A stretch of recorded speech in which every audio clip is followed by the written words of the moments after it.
August 15వ తేదీన ఆదోని నియోజకవర్గంలోని ప్రతి ఇంటి మీద మూవన్నెల జెండా రెపరెపలాడాలని మిమ్మల్ని అందరినీ నేను కోరుకుంటున్నాను. ఇది దేశం పట్ల మనకున్నటువంటి ప్రేమ అనేది అలంకరించినటువంటి పెద్దలు భారతీయ జనతా పార్టీ, జనసేన, తెలుగుదేశం పార్టీకి సంబంధించిన కూటమి పెద్దలు, అలాగే పూర్వ ప్రముఖులు, ప్రజలు అందరికీ కూడా పేరు పేరున నమస్కారాలు తెలియజేస్తా ఉన్నారు. స్వాతంత్ర దినం 15వ తారీఖున అందరికీ మనకు తెలిసిందే.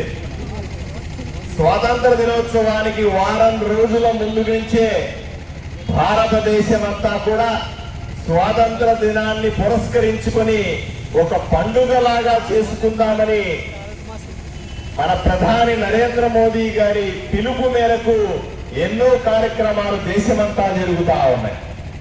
ఆదోనిలో కూడా దేశభక్తులు ఎంతో మంది మనమంతా ఉన్నాం. దేశాన్ని ఆదోని ప్రజలు ప్రేమిస్తా ఉన్నారు. దేశానికి ఏదైనా చేయాలనుకుంటా ఉన్నారు. ఈ దేశం నాది, ఈ గడ్డ నాది అని భావిస్తా ఉన్నారు. వీళ్ళందరికీ కూడా ఈ వేడుక మొదలైందని చెప్పడానికి 15 ఆగస్టు 15వ ఆగస్టున స్వాతంత్ర దినోత్సవాన్ని బ్రహ్మాండంగా జరగబోతున్నామని చెప్పడానికి సూచనగా ఈ రోజు ఈ బైక్ ర్యాలీ చేపట్టడం జరిగింది. అయ్యా, ఈ పండగ ఒక్కరిదో కాదు, భారతీయ జనతా పార్టీది కాదు, కూటమిలో ఉన్న తెలుగుదేశం, జనసేన కార్యకర్తలది కాదు. ఈ పండగ దేశం మొత్తంది.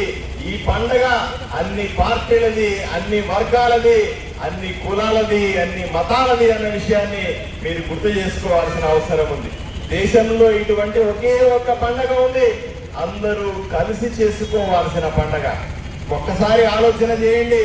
నిన్న లేక మొన్న బంగ్లాదేశ్ లో ప్రజాస్వామ్యం కుప్ప కూలిపోయి అక్కడ ప్రధానమంత్రి పారిపోయి పక్క దేశానికి మన దేశానికి రావాల్సిన పరిస్థితి. 135 కోట్ల మంది ఉన్నటువంటి భారతదేశంలో అటువంటి పరిస్థితి ఎప్పుడన్నా వచ్చిందా అని ఒక్కసారి ఆలోచన చేయండి. అయ్యా, ఒక్కసారి ఆలోచన చేయండి. భారతదేశం అతి పెద్ద ప్రజాస్వామ్యం.